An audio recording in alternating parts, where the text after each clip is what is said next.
Our next speaker, his name's Tony G. He's a lead audio-visual communications specialist with Customs and Border Patrol. His background includes also working at USAID, and his foundational knowledge came from being a Defense Information School instructor, where I met him at a poker game and can testify that he is a terrible poker player, but will overlook his talents in that area. Please welcome Tony G.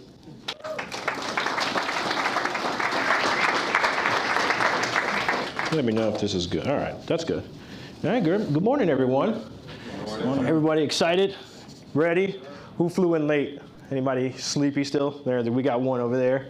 All right, I got up nice and early. Thank you for the introduction. I've spent a lot of years doing lighting. Lighting was probably one of my favorite classes that I taught at the Defense Information School. It's fun, right? It's a fun time to do that, and you know, it's unique because you get to try so many things, and that's one of the big things that we always try to do. Is like there's a fundamental that you want to do there. What? Oh, I already have one. That's for the live stream. Oh. So there's a fundamental that you want to do there, and you can always build off that. And like we were saying, creativity is important. So that is the biggest thing that I always try to challenge people is be creative with your lighting, because that's going to be the thing that's going to set your story apart, right? What's the first thing that people are going to notice when they see a story? Raise a hand. What do you think is the first thing people will notice? Anyone? How it looks. How it looks. What do you mean by how it looks? Composition, in this case, the lighting. Right, the lighting, right? How it looks, the lighting, right? You can have great B-roll. You can go out there, you can go out and get a great story, shoot it out really nice. But I've seen stories come back, and then you get the lighting, you set up the interview, and it just falls flat, right? And that's why it's important. And that's why I spend a lot of my time, and I'm like, all right, let's get this lighting right. Let's get this, even if it's something straight to camera, let's get that lighting right. Let's make sure that this looks good. That's what you want to present, right? You are presenting that product out there. You have many tools in that tool case that you can use to present that lighting. So that's what we're going to go over this morning. I have a bit of a PowerPoint here. I don't want to go PowerPoint heavy. Me personally, even when I taught, I didn't like PowerPoint heavy, but I know there's people who are visual learners that like to take notes and those things. And so we're gonna go through and we're gonna talk about some of the lighting fundamentals. I'd raise a hand, who here has no lighting experience whatsoever? It's okay so you have one? All right, so pretty much everybody has some understanding of lighting. So it'll be a touch point for a lot of you. We're like, okay, yeah, we know those things, cool. And then we're gonna talk about three-point lighting itself, which most of you probably, if you have some experience, already know. And we'll talk about how to really maximize those things. And then we'll talk about some additional tips and tools that I've learned throughout my career. And then we're gonna jump right into a demo. And that's where I wanna spend most of our time. We're gonna set up a camera over here. I'm gonna have you come up as volunteers, and we're gonna set up the lights, and we're gonna talk about how to set up that lighting, all right? So lighting fundamentals. As you know, lighting is crucial in photography, film production, to shape the mood, the aesthetics of what you're trying to do, right? It's gonna enhance the subject, create depth, and convey those emotions. So the first one I have over here, this is I actually cheated a little bit, but can anybody tell me, just by looking at it, what I did with, what kind of lighting I used on there? I have one, what's that? Spotlight, okay. Okay, the spotlight for the background. I saw another hand raised in the back. Anybody else? Any clues? Go ahead. Some kind of gel for the blue. Some kind of gel for the blue. All right. So this one, I'll actually admit that I cheated a bit. This was shot on green screen. So what I did was, because I knew what I wanted to do. So I had an idea of what I wanted to do. This person, we were doing these testimonials. This was actually for Pride Month, and we were just doing testimonials on how members of CBP, how they feel about what we're doing with Pride Month.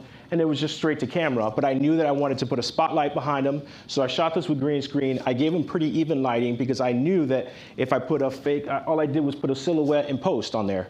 And then I threw in that blue screen on there. So even though I didn't like the actual scene, I knew what I wanted to do, and I lit him knowing what I wanted to do in post. Does that make sense? Okay. And then the next one over we have there, that's actually our commissioner. So it's a little dark on here, just because of the way the projector looks. But can anybody tell me what they think about that shot? Almost like a Rembrandt lighting. Okay, Rembrandt lighting, which we'll touch on later. I saw a hand go up over there. Looks like it's flat, separate from the background. Okay. Does anybody know why I shot this way? Any clue? Just looking at this, if you were just to look at it and say, I see this, what kind of emotion, what am I trying to convey with this? I feel like you wanted to emphasize the emotion on his face. Okay. So yeah, that's what you shot. Okay. Yeah, definitely. So this story was we actually just released this this whole entire interview, I think, was it yesterday? Yeah, yesterday. We shot this a couple months ago, but this was actually an interview. Oh yeah, see, that's much better, thank you. But this was an actual interview that I did, and it was about fentanyl. So he's talking about our fight, CBP's fight against fentanyl, what we're doing. So it's a very serious subject, so I wanted to kind of convey that seriousness. I went a little bit darker on it. I might have gone a little bit lighter, but I was trying to convey that seriousness by going dark with the background. Does that make sense? So you see what I'm getting at. Over here, we had the spotlight. We're trying to portray, we're trying to highlight the person, what he's saying, how important his emotions are. And then over here, we're trying to convey a very serious tone. And then the last one here, it's actually part of the same one that I did here, where they actually did a ceremony where they rose the pride flag in coordination with the CBP flag. And I just grabbed an interview with her. But you can see that still, and that's all natural lighting. I didn't have any lights out there or anything like that, but I still wanted to portray that emotion. And I easily could have gone different ways with that. You could have shot it wrong and you can't see her face, right? That was the big thing, is that you want to be able to see her face. And one of the challenges that you always have is the hat, right? That's always a big challenge when people are wearing hats, and that's part of their uniform. So it's not like I can be like, hey, can you take off your hat? So just throwing those different scenarios out there so you can understand that even though you go with one lighting scenario, it doesn't mean that that is the end-all be-all for lighting. There's different scenarios for what you're trying to convey, and you can challenge those different looks, to kind of say, I want to present this in a different way. All right? So we'll go into lighting fundamentals. I think everybody has seen this before at some point, So we have light intensity is the brightness of the scene, right? So you talk about, you have different tools in your how you can adjust that intensity. A lot of these lights these days have an intensity control on them, or you could do the old school method. When I was teaching, we still had the old tungstens where you just walk it in and walk it out, right? You could still do that, but you have that intensity control on there. And that's what we talk about. Hey, you need to decrease the intensity, increase the intensity, just so we're all talking about, so we're all on the same page, same terms. So in case nobody knows that or was unaware of that. And then we have color temperature. I'm not going to go too deep into those, but your different color temperatures will kind of come up depending on where you're shooting at, right? So if you're shooting outside, you'll get that more daylight. If you're shooting inside, you'll have your old kind of incandescent lights and stuff like that. You'll be in this 35. Oops, I almost went into that. You'll have that warmer tone. Now you can white balance your camera, right? Everybody understands what I mean by white balance, right? So you can white balance your camera to whatever you set your lights to. And a lot of these days, you have these beautiful LED cameras where you can just change that color temperature, set the color temperature what you want, and then you can match your camera to that. But you can mess around with those too, right? So in the past, I've actually shot something, I've actually set everything up in kind of a daylight look, and then went a little bit warmer on my LED lights, just to kind of mess around with the look. So you can mess around with those different things to kind of be like, oh, I want this certain look to work this way, and understanding that. And you can look up different Kelvin temperatures for all kinds of different lights.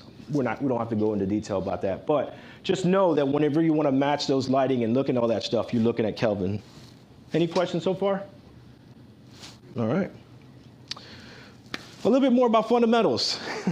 So here we have this picture of bridal wear next to divorce lawyers. Anybody know why I put that up?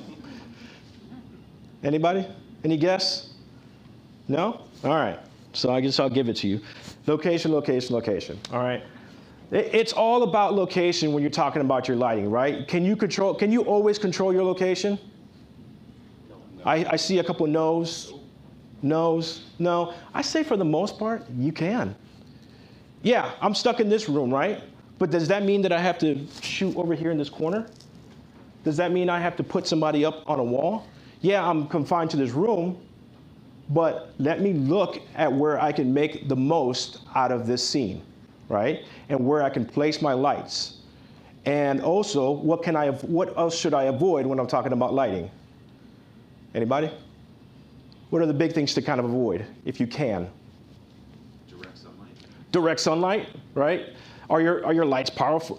You can shoot with direct sunlight, right? So we do have lights that push out the equivalent of the sun, right? But do you have that in your kit? No. Do I want to avoid that? Am I going to sit by a window where what am I getting? That direct sunlight, right? Am I in a room where it's a lot of lights? You know, when I was in the Marine Corps, I was on fighter jets, and they have the big hangars, right? And a lot of times we'd have to do interviews in there. I can't control those lights, right? I can't control that location, but what can I do? I can eliminate that by the way I shoot. So location is important, right? Where am I gonna pick, and then thinking about different things. Another thing is that a lot of mistake that people make is that they'll set up an interview inside of a big room where you have shadow, right? Because you're like, oh man, it's so bright outside. I don't want to take this person outside. And then what do you think is the mistake they end up doing? They end up backlighting the person, right? Does anybody know what I mean by backlighting? All right, somebody explain to me what backlighting means real quick. Any volunteers? And you guys are a quiet bunch. Really bright light source or prominent light source behind your subject. Behind your subject, right? So it almost looks like a nuclear bomb went off in the background, right? Because you're like thinking, oh, I'm gonna shoot this under a cover, under a tree, because it's nice, it's easy on the subject, but you get a really blown out background. So you gotta think about those things when you're thinking about lighting. What can I eliminate? What can I use? What location can I move to? How can I make this look good? How can I adjust my lights for that? All right. Whoops, hit 2 on there.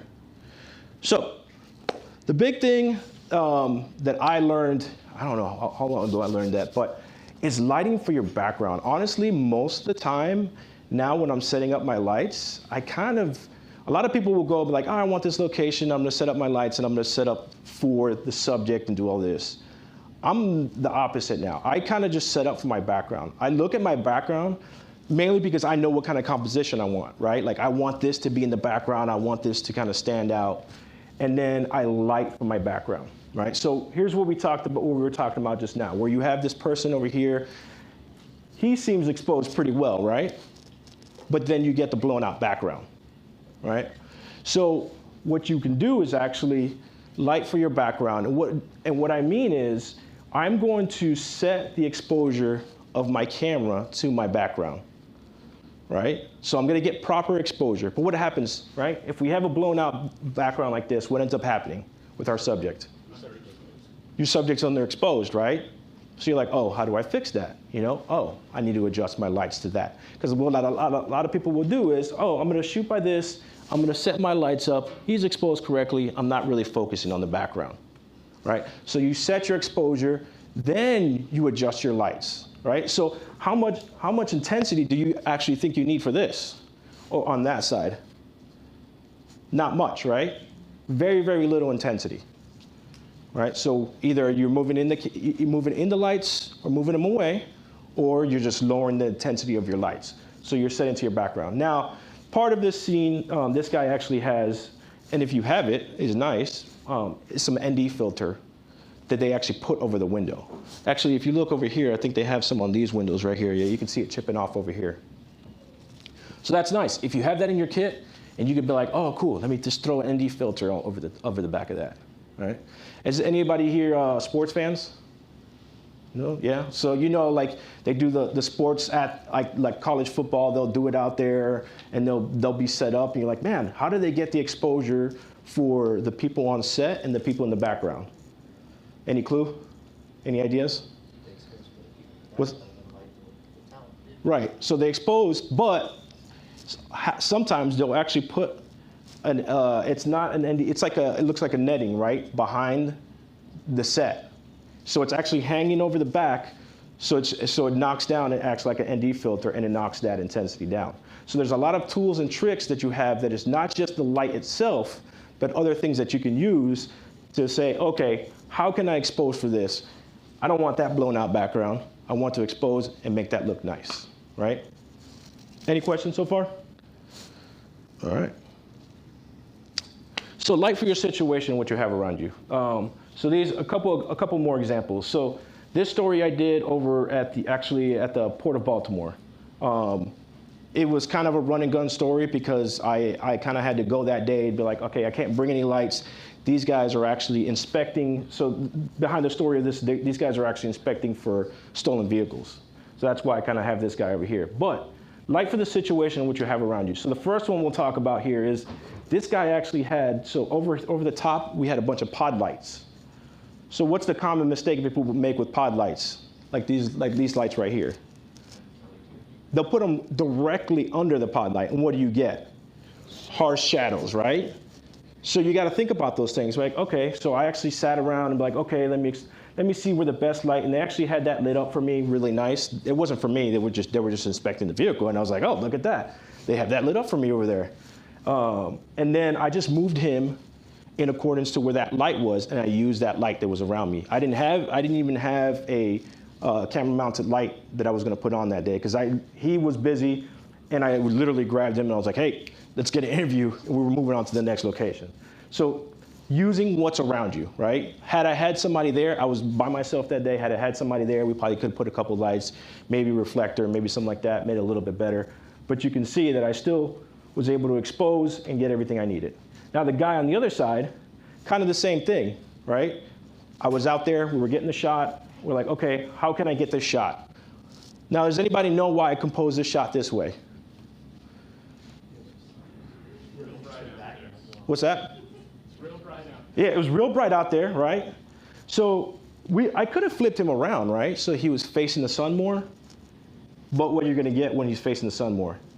You're going to squinty eyes, right? So you kind of think about it, you're like, all right, can I use part of that sun, right, to still get my exposure that I need? Again, if I had a second set of hands, I would have had a reflector in there. I would have had another light in there that I could have been like, okay, here, I can feel that harsh shadow in there that we created. But at the end of the day, this is what I get. I'm like, okay, that looks pretty good. And you have to think about those things. And also, I wanted to kind of get the people behind right in there getting that, this was an actual interview, so I wanted to get them working and doing the thing. And I couldn't flip him around just because of where everything was. Does that make sense about using that situation? And lighting is not just like, here are my lights, this is what I'm doing. I'm using the things around to still get good lighting, to still get great shots that look really good. And then if I have a crew, I can make it even better. So there's no external lighting there at all? No external lighting at all. That's all. Both of those are, well, I mean, this is the lighting that's in the building. I mean, you didn't bring I didn't bring any, yeah, I didn't have the opportunity because I was literally, I had a Ronin, I was running around with that thing and a tripod, and this guy was like, hey, I'm here for like 30 minutes because he's the port director. I was like, all right, sir, let's go. You get over here, let's get an interview. I need to get this interview so we can keep this story going, okay? So, yeah, all natural lighting, but again, you can use those different things, and we'll talk about some of those tools. Like I said, you could use additional things if you have 2 people, 3 people, to make it even better. Whoops, whoa, went forward a little too far. All right, so 3-point lighting. Anybody tell me who this is? I know I'm probably dating myself a little bit. Destiny's Child, right? Anybody not know who Destiny's Child is? 1? Okay, how old are you? 20, okay, okay. You don't know who Destiny's Child is. All right. You know who the middle person is, right? You don't know Beyonce? That's Beyonce. That's Beyonce. Real long time ago, but yeah, that's Beyonce. But I was trying to think, I was like, what's a fun way? Because whenever I was teaching, I always try to think of fun ways for people to remember things, right? To remember how to light things or how to, to do this one thing. And I was thinking, I was like, wait a minute. 3-point lighting is kind of like Destiny's Child, right? So what was Destiny's Child? We had Beyonce, who was the lead, right? She was the one and she was the star. And then we had Kelly, right? She was the backup, and even on her own, she was kind of pretty good, right? And then the other girl, does anybody actually remember her name? I actually forgot her name, but I actually knew it. It's Michelle Williams, right? So that was Destiny's Child, right? And so I think that if you think about 3-point lighting in that way, it will help you a little bit, right? So if we go to the next one, your key light, right? It's Beyonce. She's the star. She's the star of the show, right? The key light is going to be the primary light source that eliminates everything, right? You're going to base that every other light that you're going to base it off Beyonce, right? Everything was based off of her. That whole group was based off of her, right? You're going to base all your other lights off your key light. That's going to be your primary source, all right? Then, or actually, so here you can kind of see what that main light's doing, right? So you have that main light, it's going to illuminate. Now in this example, it's a little harsher than some people like. So again, like I said, lighting is kind of subjective in the way you do it, right? So I could easily move that key light over a little bit more to get less of a harshness on the side of his face, right? So it's going to be a little subjective on how you want to do it. But it's still going to create harsh shadows, right? You see that one side, it's like, oh, okay, there's a two-faced look. Do I want that? No. Do I only have one light? Can I adjust that? Okay? But again, it will set the bar for the other lights. Then we had, right? We had Kelly, right? And then we had this is the fill light, right? She was there to be the backup singer, you know, make her look good. But that's the same thing the fill light's doing, right? It's backing up and it's filling in those harsh shadows. All right, so one thing that I will say that people, oh, come on, don't do that. Don't want to do that. Okay. There we go. So one thing I will say is that this is where people, I wouldn't say fail, but don't optimize the fill light as much as possible. And the big key is it's usually half the intensity, right? And why is it half the intensity? Can anybody tell me why? Just by looking at that, can anybody tell me why it's half the intensity? Yes? You still want some shadows to show the contour of the face and Right. body.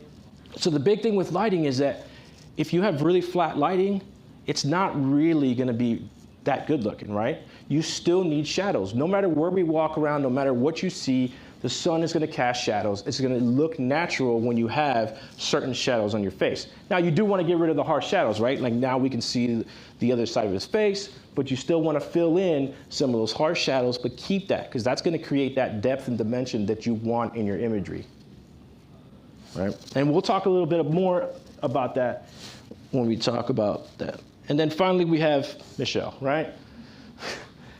The backlight, don't get me wrong, the backlight is great.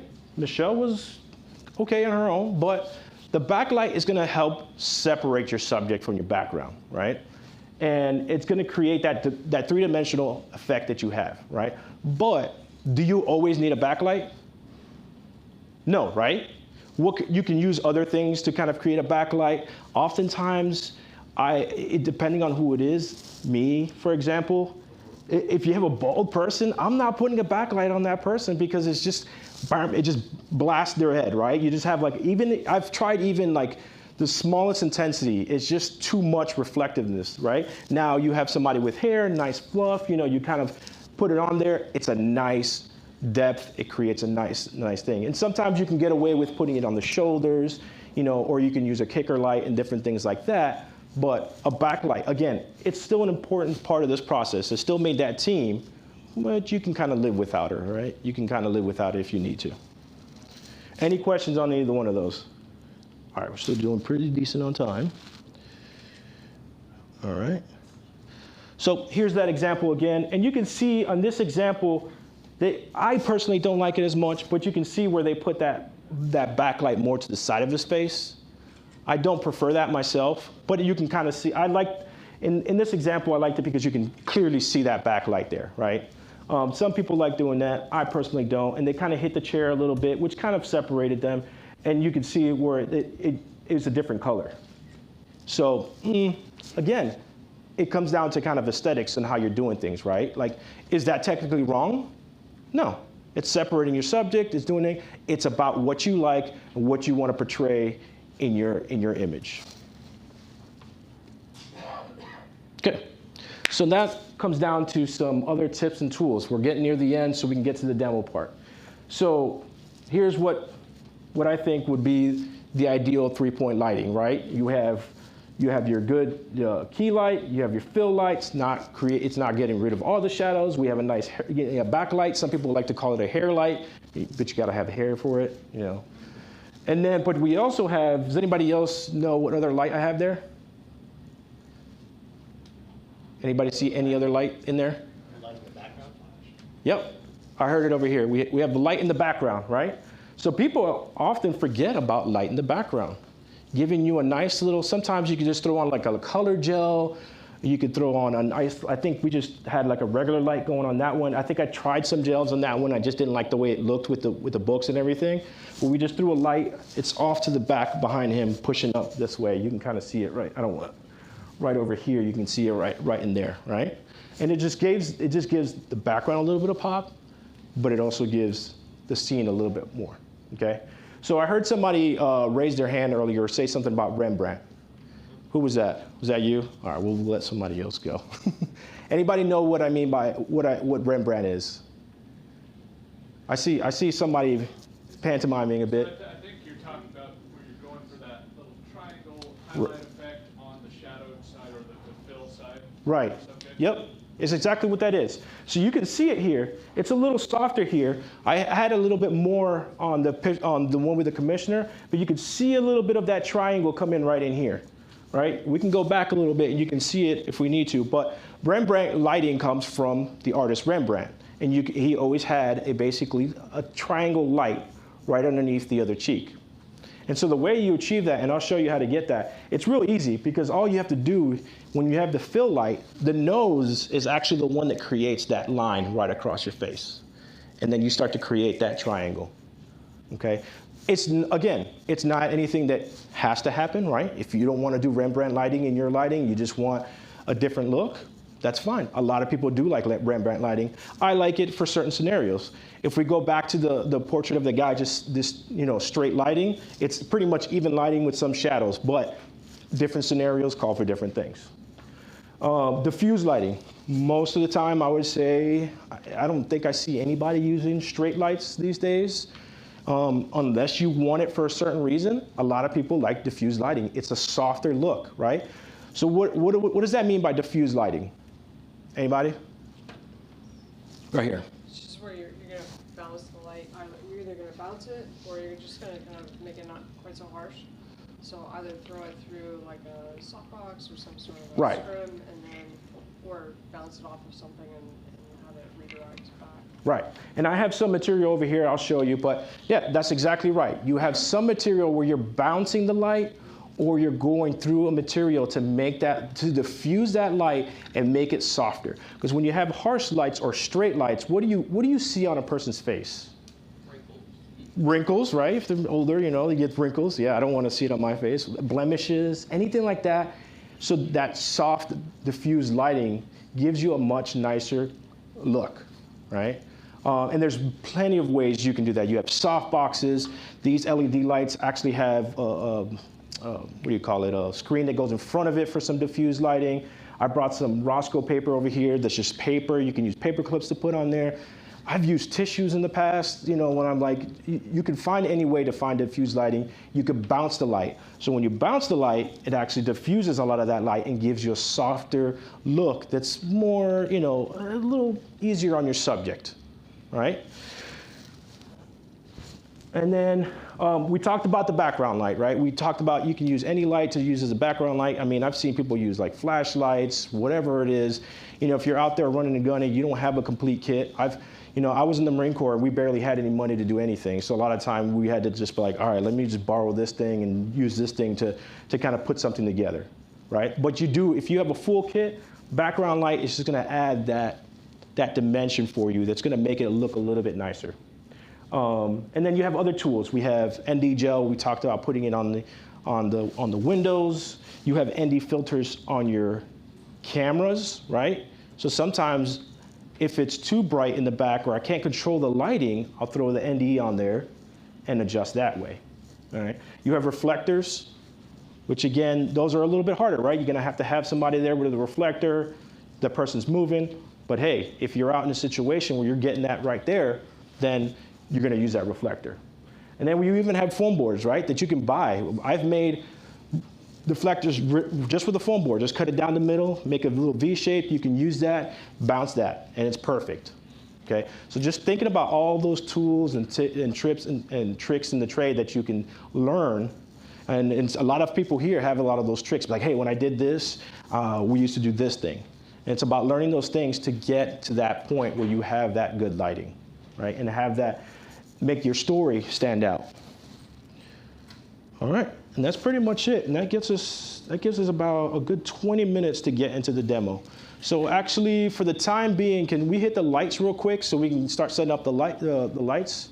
So who here wants to be on camera? Who wants to be sitting in front of the camera? Don't all raise your hands. All right, we got one back there, okay. Who wants to be Beyonce? Me. Where? Who's that? You can't be Beyonce. You're Jay-Z. To the left. Who wants to be, I'm going to show you where we need to go, so don't feel like you need to put these up. So who wants to be on my key light? I just need, basically we just need grips. All right, go ahead. Who wants to be on my fill light? My Kelly. All right, one more. And then who wants to be on my Michelle light, which is what?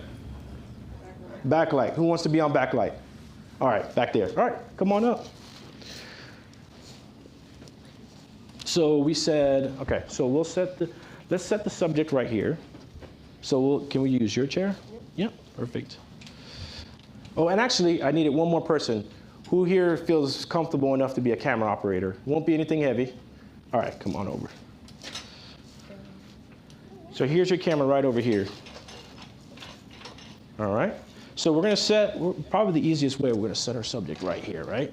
Now, I know I said location and we talked about your background, but for educational purposes, we're not going to worry too much about the background, even though that doesn't look too bad there, right? So, subject, what's your name, subject? Jada. Jada? Yeah. All right, nice to meet you. All right, take a seat there. All right, and then who was my key light? All right, you can grab one of those lights over there, and then you were Phil, you can grab one, and then you can grab the back light.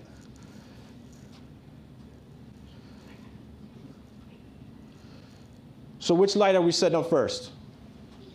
Key light, right? That's gonna do what? Beyonce. Beyonce meaning what? Main light. Main light, right? The star of our show. All right, so I'm gonna pass you all one of these. Do we have those extension cords somewhere handy? All right, so you get one of these. Cool. Don't plug it in just yet. We'll talk about just plug those in. And this one's for you. And this one's for you right over here. I think we have a plug right over here.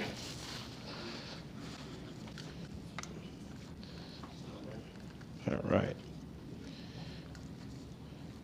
Yeah, we'll put that over here. Yep. So this plugs in right here, and then this plugs in. Right? I think you got that right? Yeah. All right. All right. All right, so this plugs in right over here. Yep, perfect. Okay, so just a quick rundown. I don't want to go too much because ICANN has their own demonstration. These are ICANN lights, but you have your basic power switch here. You have your intensity, and then you have your Kelvin, right? So you can adjust your color temperature right over here. That's the basic setup for most LED lights that you have these days. And actually, these actually do have a little bit of a diffuser on there. All right, so you can see these actually are nice because they have actually clips where you can actually clip additional things on there. All right, so while they're setting up theirs, I think there's a plug that you can plug into that one, and I think we just need one more over here. Where'd Dan go? We'll get you in a second. Okay, so important question is, where should your subject be facing when we're setting up a shot, right? So we're talking about an interview, right? So where should your subject be facing right now? Not directly at the camera. Not directly at the camera, off camera, right? To the left and the right. So how are you gonna decide if your subject's facing left or right? How are you deciding that? Composition, right? So a couple of things, composition. For this one, we're just gonna say our key light's over here, so she's gonna face our key light, right? In this instance. Right? So the big thing is wherever your subject is going to be facing, they're going to be facing that key light, right? Because that's doing what? filling most of the scene, right? It's going to be filling most of the entire scene. So go ahead and turn your chair just a tad bit. Yep. Okay. And then you're plugged in, right? Yeah. And usually I give my subjects a warning. You know, you could say striking, you say light on or something like that, so you don't blind them. Right. Striking. Okay, perfect. All right. So we can hit the lights again. Somebody back there?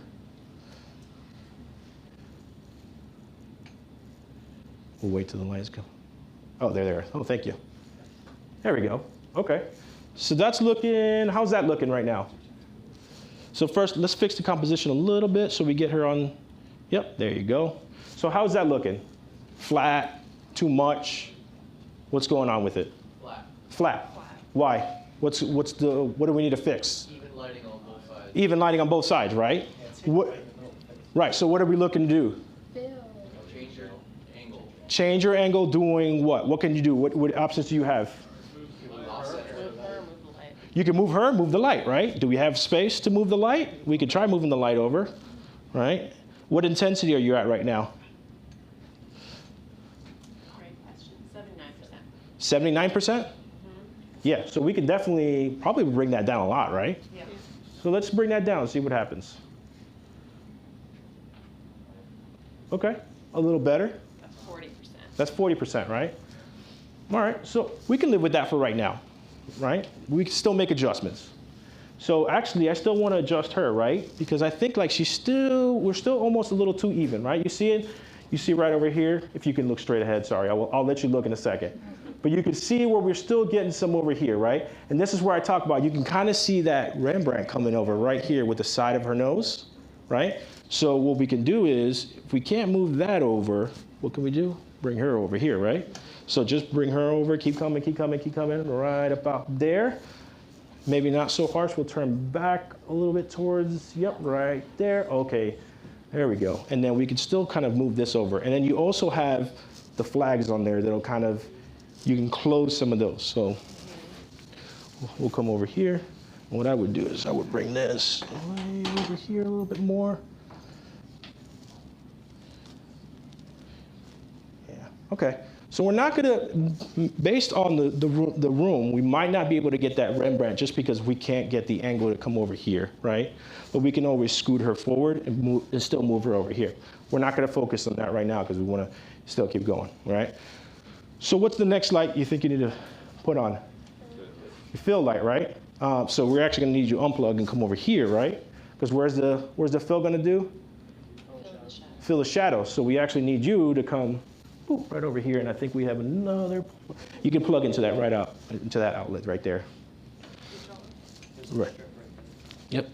And one thing I failed to mention too is that we want to bring these lights up, right? Because where does light naturally come from? Sky, right? The sun comes from up and below. So this also helps control that lighting a little bit more when we come from. You see the difference there? Does everybody see that difference? Just by raising that light. Just by raising that light, you see that difference already, and you can see that it's already adjusting the way you want. And I can do this with the light. You see that? Yeah. You see how we're getting that shadow side now? Okay. Remember, you have a lot of tools and a lot of ways to adjust those lights to get the look that you want. So that's actually looking pretty good there, right? Would everybody agree? No? Yes. Anybody thumbs down? Okay. All right, so you're gonna do the same thing with yours, right? Before you do that, we're gonna bring it up. And we're not taping anything down for time purposes in this. So everybody who's on a light, please be careful. But you wanna tape stuff down, right? You're gonna bring some gaffer's tape, tape it down. You don't want your subjects tripping over it. You don't want anybody else tripping over it, breaking the lights, breaking themselves. So always safety when you're doing these things. And these lights actually are battery operated, so that makes it easier. But since we're doing a class, I didn't bring the battery. So what happened with hers? Anybody tell me? Different color temperature, right? So what can you do? Adjust it, but what do? Just look at this light. What color temperature am I at? Hey, 56. Can you adjust that to 56, please? And there you go, you have your 56. Now, looking at this Does this look right? No, why? Too bright? What do you mean, what is too bright? Your key or your fill? Your fill light, right? What should it be? Half the intensity, right? So what are you at right now? 10%. So you're at 10%? Okay, so take it down to where you're almost closed.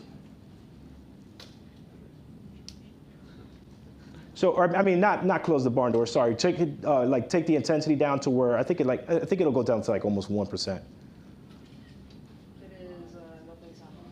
Here, let me see. I can go up, but I can't go down anymore. Oh, okay, so this one's probably set at 10% max. So what else can we do?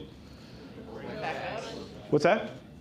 Back it up, right? We can back it up. We're kind of close to that right now, so let's not back it up. What's another option? You can raise the intensity of this one, but lower your exposure on the camera. There you go, right? So we can raise the intensity on this one so it's more than this one, but then we iris down so that we actually get less light into your camera. You see how you're using the different tools to get what you want in a confined space, right? So let's go ahead. So you said you're at 10%. Where are you at? 40. 40? Let's just try, go about 60 and see what happens. Keep going. Where are you at now? 75. 75, keep going, go about 90. Maybe we might have to just bring that in a bit. 90. Okay, let's leave it right there for right now. We still have space to move this one back. And let's go ahead and you can iris down on this. Yeah, that's fine right here. So see how I just iris down and now I knock down some of the intensity right here, right? So right there, that's looking, let's see, I'll try to go a little darker. That's too dark, right? All right, so a little bit right there. And then we get the shadows in there. So do me a favor. This is how I always check everything, right? Turn it off. Turn it back on. Pretty decent there, right? Now, what we could probably do is I would walk this one in a little bit more, get some more of that intensity in there, right? And then we'll just turn this back over this way so we get rid of some of that light. Sorry, we're gonna have to blind some of you over here. If you gotta move, please do. But you can see there, now turn this one off again.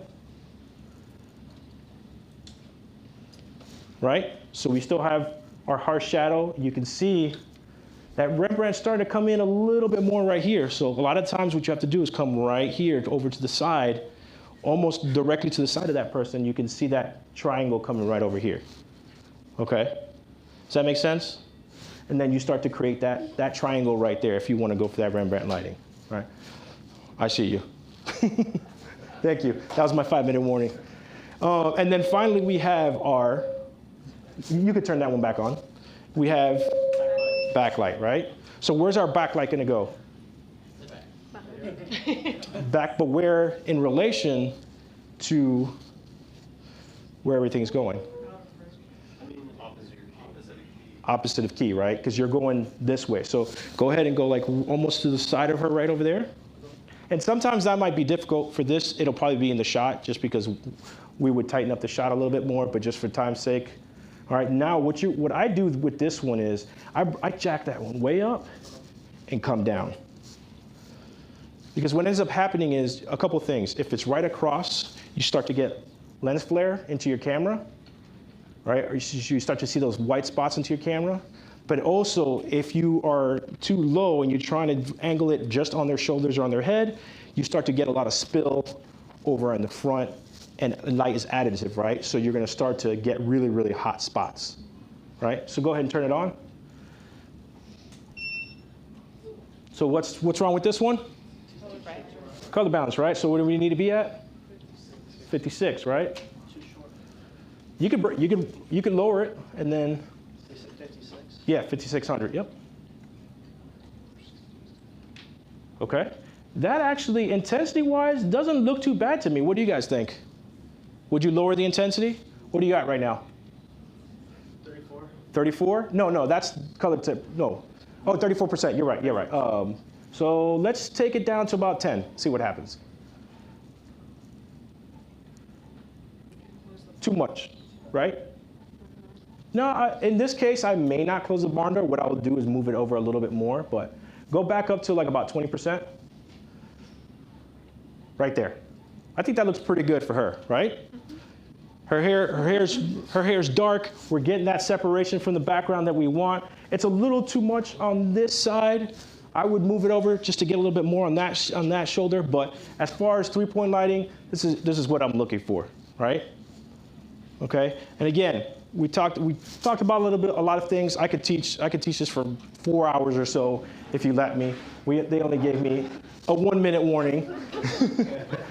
So again, at the end of the day, it's about making sure that you have good lighting, right? It's going to support your story. It's going to be something they look at, and taking these tools that you learn while you're here and really making your interviews look great, making your stories pop, and making it stand out from what you have.